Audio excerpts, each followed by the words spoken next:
ఇక రైట్ ఇక్కడ చూడండి. ప్రియుడితో కలిసి కన్న తల్లిని చంపిన బాలిక పూజ చేసుకుంటుండగా మెడకు చున్నీ బిగించి సుత్తితో కొట్టి హత్య. హైదరాబాద్లో దారుణం. 19 ఏళ్ల యువకుడితో బాలికకు ఇన్స్టాలో పరిచయం. ఇటీవల అతడితో పరారీ. ఇక పోలీసులకు ఫిర్యాదు చేసిన తల్లి, వారికి కౌన్సిలింగ్ ఇచ్చి పంపిన పోలీసులు. తల్లిని చంపితే తప్ప ప్రియుడితో కలిసి ఉండలేనన్న నిర్ణయానికి వచ్చిన బాలిక. ప్రియుడి అతడి తమ్ముడితో కలిసి హత్య. రైట్. సోషల్ మీడియాలో పరిచయమైన ప్రియుడిపై మోజుతో కన్న తల్లినే కర్కశంగా చంపిస్తుంది ఓ 15 ఏళ్ల బాలిక. తన ప్రేమ కోసము తల్లి అడ్డుగా ఉందని భావించి ప్రియుడు అతడి తమ్ముడితో కలిసి ఆమె మెడకు చున్నీతో ముగించింది. అప్పటికే చనిపోయిందో లేదో నన్ను అన్న అనుమానంతో ముగ్గురు కలిసి సుత్తితో కొట్టి ఆమె ప్రాణాలు తీశారు. రాజధాని హైదరాబాద్లోని జీడిమెట్ల పోలీస్ స్టేషన్ పరిధిలోని సోమవారం సాయంత్రం జరిగింది ఈ దారుణం. ఇక బాల్నగర్ డీసీపీ సురేష్ కుమార్ తెలిపిన వివరాల ప్రకారం మృతురాలికి 2 కుమార్తెలు. పెద్ద కుమార్తె పుట్టిన తర్వాత భర్త మరణించడంతో కొన్నాళ్ళ తర్వాత రెండో పెళ్లి చేసుకుందంట. 10వ పేజీ.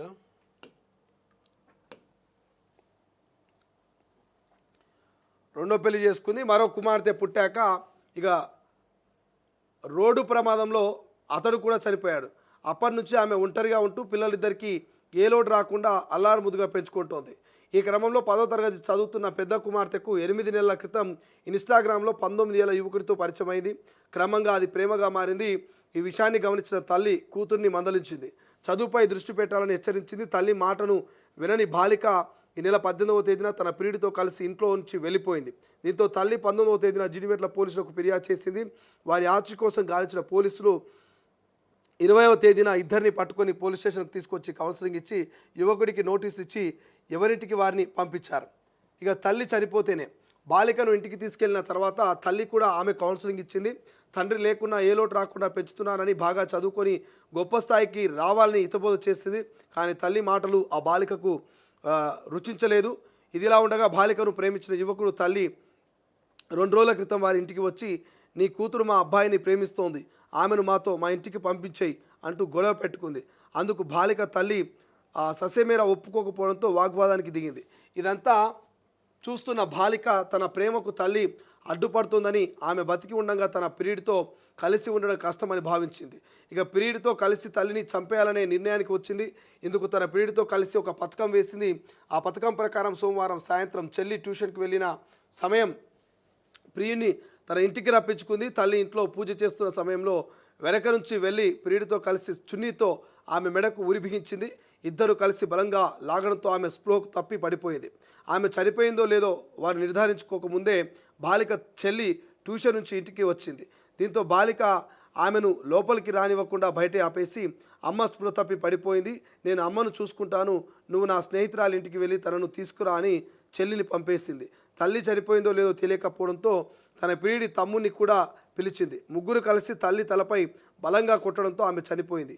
అనంతరం యువకులిద్దరూ ఇంట్లోంచి పారిపోతున్న సమయంలోనే బాలిక చెల్లి ఇంటికి తిరిగి వచ్చింది. లోపలికి వెళ్ళి రక్తపు మడుగులో పడి ఉన్న తల్లిని చూసి ఆందోళనతో పెద్దగా అరుస్తూ బోరున విలపించింది. అక్కడే ఉన్న బాలిక ఈ విషయం బయటకు చెప్తే చంపేస్తా అంటూ చెల్లిని సైతం బెదిరించింది. కానీ అప్పటికే చిన్న కుమార్తె అరుపులు ఏడుపు విని చుట్టుపక్కల వారి ఇంట్లోకి వచ్చారు. లోపలి దృశ్యాలు చూసి జీడిమెట్ల పోలీసులకు సమాచారం అందించారు. ఇక వెంటనే అక్కడికి చేరుకున్న పోలీసులు మృతదేహాన్ని పోస్టుమార్టం నిమిత్తం గాంధీ ఆసుపత్రికి తరలించారు. తల్లిని చంపేసిన పెద్ద కుమార్తెను అదుపులోకి తీసుకున్నారు. ఆమె ప్రియుణ్ణి అతడి తమ్ముని కూడా అదుపులోకి తీసుకొని ప్రశ్నించారు. కాగా మృతురాలికి మహబూబాబాద్ జిల్లాలోని ఆమె స్వగ్రామంలో బుధవారం అంత్యక్రియలు నిర్వహించున్నట్టుగా కుటుంబ సభ్యులు తెలిపారు. ఇక పోక్సో కేసు పెట్టి ఉంటే పోలీసుల నిర్లక్ష్యం వల్లే ఈ దారుణం జరిగిందని మృతురాలి కుటుంబ సభ్యులు, బంధువులు ఆగ్రహం వ్యక్తం చేస్తున్నారు. బాలికకు మాయమాటలు చెప్పి ప్రేమ పేరుతో నమ్మించి ఇంట్లోంచి తీసుకెళ్లిన వ్యక్తిపై పోక్సో కిడ్నాప్ కేసులు నమోదు చేసి అరెస్ట్ చేయకుండా కేవలం నోటీస్ ఇచ్చి వదిలేయడంతోనే వారు ఈ ఘాతుకానికి పాల్పడ్డారని మండిపడుతున్నారు. ఇక Balnagar DCP, ACP Jeedimetla inspector ఈ హత్యకు పరోక్షంగా కారణమయ్యారని, దీనిపై సిపి విచారణకు ఆదేశించి బాధితులపై చర్యలు తీసుకోవాలని డిమాండ్ చేశారు. కాగా ఎంఆర్పిఎస్ వ్యవస్థాపక అధ్యక్షుడు మందకృష్ణ మాదిగ, తెలంగాణ రాష్ట్ర సాంస్కృతిక సారథి చైర్మన్ వెన్నెల గద్దర్ మృతురాలి కుటుంబ సభ్యులను పరామర్శించి సానుభూతి తెలిపారు. ఇక అంత్యక్రియలకు ఆర్థిక సాయం అందించారు. పోలీసుల నిర్లక్ష్యం కారణంగానే హత్య జరిగిందని, వారిపై చర్యలు తీసుకోవాలని డిమాండ్ చేశారు. కాగా మృతురాలి చిన్న కుమార్తె బాధ్యతను తామే తీసుకుంటామని వెన్నెల గద్దరు పేర్కొన్నట్లుగా తెలిసింది. చూడండి ఎంత దారుణం జరిగింది, ఎంత బాధాకరమైనటువంటి అంశం ఇది. పాపం ప్రియుడితో కలిసి కన్న తల్లిని చంపిందంటనే. ఎంత కసాయి బిడ్డ ఈ పిల్ల. ఈ పిల్ల పుట్టినప్పుడే, ఉయ్యాల్లో ఊగినప్పుడే ఈ పిల్లని చంపేస్తే ఈ తల్లి బతికేదేమో పాపం. అయ్యో, నవమాసాలు మోసి పెంచితే మరి నాకు భవిష్యత్తులో ఇంత చేతగాని వృద్ధాప్యంలో నాకేమైనా సహాయం అవుతుందేమో, నా బిడ్డ కదా అని చెప్పేసి ఆమెను మరి నవమాసాలు మోసి పెంచి పోషించి మరి 10th క్లాస్ దాకా తీసుకొచ్చింది. 10th క్లాస్ దాకా తీసుకొచ్చి, అమ్మ తల్లి వద్దు ఈ ప్రేమ, ఈమె ఏమొద్దు, మంచిగా చదువుకో, ఉన్నత స్థాయికి పో, మంచిగా సెటిల్ కావాలని చెప్పేసి మనందరం బాగుండాలని చెప్పి ఆ తల్లి చెప్తే, ఇక ఆ తల్లి నా ప్రేమనే కాదంటావు అని చెప్పేసి ప్రియుడి తమ్ముడితో పక్కా ప్లాన్ ప్రకారం గొంతుకు చున్నితోటి బిగించి ఊపిరాడకుండా చేస్తే ఆ తల్లి స్ప్రో కోల్పోయిందంట. పాపం ఆ దేవుడి మందిరంలో ఉంటూ ఆమె పూజ చేసుకుంటా ఉంటే వెనక నుంచి పోయి చున్ని వేసి గట్టిగా బిగిస్తే మరి స్ప్రో కోల్పోయిన తర్వాత ట్యూషన్ నుంచి చెల్లి వస్తూ ఉంటే మరి చెల్లిని అక్కడనే గేటు బయటనే ఉంచి ఫ్రెండ్ని తీసుకురాపో తల్లి అమ్మ స్ప్రో కోల్పోయిందని చెప్తే ఆ పిల్ల పాపం చిన్నపిల్ల ఫ్రెండ్ని తీసుకోవడానికి పోయి వచ్చేసరికల్లా మరి చనిపోయిందో లేదో అని కన్ఫర్మేషన్ తెలుసుకోలేక అక్కడటువంటి రాడుతో పలగొట్టట. ముగ్గురు ఇష్టం వచ్చినట్టుగా కొట్టి చంపేసిరట. సో ఎంత దారుణం. 15 ఏళ్ళేనట, కనీసం 16 ఏళ్ళు కూడా నిండలే. పట్టుమని 16 ఏళ్ళ వయసు కూడా లేదు. మరి ఇన్స్టాగ్రామ్లో పరిచయమైనటువంటి ముఖం తెలియనటువంటి వ్యక్తి ప్రేమలో పడి పోలీసులు కౌన్సిలింగ్ ఇచ్చినా, అక్కడ తల్లిదండ్రులు కౌన్సిలింగ్ ఇచ్చినప్పటికీ కూడా మరి ఆ మాయలోంచి, ఆ మత్తులో నుంచి ఆ పాపం ఆ పిల్ల బయటకు రాలే. ఇక నన్ను నా ప్రియుడితో పోనిచ్చినట్టు లేదు, నన్ను పెళ్లి చేసుకునిచ్చినట్టు లేదు, ఇక మా అమ్మని చంపితే కానీ నాకు ఫ్రీడమ్ దొరకదని పాపం తెలియక ఈ పాపం చేసినట్టు తెలుస్తోంది. ఎందుకంటే ఆమెకు తెలియదు అమ్మని చంపితే పోయి జైల్లో ఉండాలి, ప్రియుడు కాదు కనుక కనీసం బయట ప్రపంచాన్ని కూడా చూడలేదని ఆ పాపకు తెలియనట్టున్నది. పాపం తల్లిని చంపి ప్రియుడితో కలిసి ఉందాం అనుకుంటే పోయి ఇప్పుడు జైల్లో ఉండాల్సి వచ్చింది. ప్రియురాలు అందరూ పోయి జైల్లో కూర్చొని లెక్క పెట్టాలి. సో పోలీసులు కౌన్సిలింగ్ ఇచ్చి పంపించినట్టు, అంటే పోలీసులు ఏమనుకున్నారు, వీళ్ళు మారుతారేమో, అనవసరంగా పిల్లల భవిష్యత్తు ఎందుకు నాశనం చేయాలి, వాడు 19 ఏళ్ళే వారి మీద పోక్సో కేసు పెట్టి జైలుకు పంపిస్తే వాని జీవితం ఎందుకు నాశనం చేయాలని కొంతమంది మానవతా దృక్పథంతో ఆలోచించే పోలీసులు కూడా ఉంటారు. ఇక్కడ పోలీసులను కూడా తప్పుపట్టే పరిస్థితి కనబడట్లేదు. ఒకవేళ పోలీసులు పోక్సో కేసు పెట్టి వారిని జైల్లో పెడితే ఈ తల్లి చనిపోయేది కాదేమో, కానీ వాని భవిష్యత్తు నాశనం అవుతుందని ఆలోచించినట్టున్నారు పోలీసులు ఇక్కడ కూడా. సో ఇటు పోలీసులని తప్పు అని చెప్పలేము, తప్పు కాదని చెప్పలేము.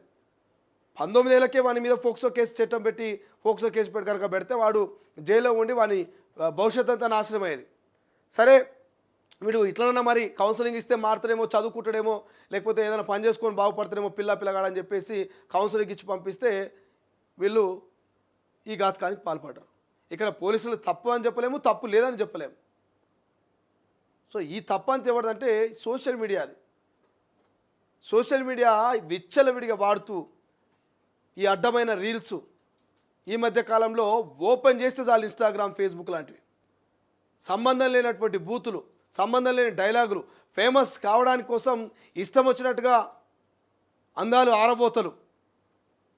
అరే పసిపిల్ల నుండి ముసలోళ్ళ దాకా కూడా ఈ ఫేస్బుక్లో, ఇన్స్టాగ్రామ్లో ఈ రీల్స్ చేసుకుంటా, ఈ ఫోటోలు పోస్ట్ చేసుకుంటా వాళ్ళకి అర్థమవుతలేదు ఏం జరుగుతుంది, ఏం చేస్తున్నాం అనేది. ఇక ఇన్స్టాలో పరిచయమైన 18 ఏళ్ళ యువకుని ప్రేమలో పడి కన్న తల్లిని చంపింది ఈమె. పోనీ ఆ ఫ్యామిలీ అన్న ఉన్నత ఫ్యామిలీ అంటే కాదు, ఈ సాంస్కృతిక సారథిలో ఆమె సభ్యురాలు కూడా అట. పాపం వాళ్ళ తల్లి మొదటి భర్త చనిపోయాడు, రెండో పెళ్లి చేసుకుంటే రెండో భర్త కూడా చనిపోయాడట. ఇద్దరు ఆడబిడ్డల్ని కష్టార్జితం అంటే కష్టపడి ఇద్దరు ఆడబిడ్డల్ని, ఒక ఆమెను 10th క్లాస్, ఇంకొక ఆమెను మరి ఇద్దరిని కూడా చదివిస్తుందట. ఇప్పుడున్నటువంటి సమాజంలో ఓ కన్న తల్లి, ఒంటరి మహిళ, ఇద్దరి బిడ్డల్ని చదివించుకుంటూ కుటుంబాన్ని సాగదీస్తుందంటే ఎంత ధైర్యం కావాలి. మంచి ఉద్యోగాలు చేసే మొగోళ్ళే ఫ్యామిలీలను మెయింటైన్ చేయలేక అప్పులను తట్టుకోలేక ఆర్థిక ఇబ్బందులతో ఆత్మహత్యలు చేసుకున్నటువంటి సందర్భాల్లో మరి ఒక ఒంటరి మహిళ తన బిడ్డలిద్దరిని చదివించి ఫ్యామిలీని లీడ్ చేస్తుంటే ఆ కన్న బిడ్డలకు అర్థం కాలేదు ఆ కన్న తల్లి ఆవేదన బాధ. పాపం ప్రియుడి కోసం కన్న తల్లిని చంపేసినట్టు ఈ మానవ సంబంధాలు ఎడిపోతున్నాయి. ఏం జరుగుతుందో ఎవరికి అర్థం కానటువంటి పరిస్థితి. దయచేసి ప్రభుత్వాలు అవగాహన కార్యక్రమాలు పెట్టండి. దయచేసి అవగాహన కార్యక్రమాలు పెట్టి ప్రజల్లో కొంత చైతన్యాన్ని తీసుకురండి, ప్రజలకు కొంత అవేర్నెస్ కల్పించండి. ఇక ఆ చిన్న కూతురు ఆ ట్యూషన్కి పోయి వచ్చినటువంటి చిన్న కూతుర్ని గద్దరు కూతురు వెన్నెల దత్తకు తీసుకుంటుందట, బాధ్యతలు మొత్తం కూడా తీసుకుంటామని చెప్పిందట. అంటే ఎటువంటి దారుణాలు చూడండి ఇవి, మరీ దారుణమైనటువంటి పరిస్థితులు ఇవన్నీ కూడా. ఇక్కడనే ఇంకో వార్తున్నది, నేను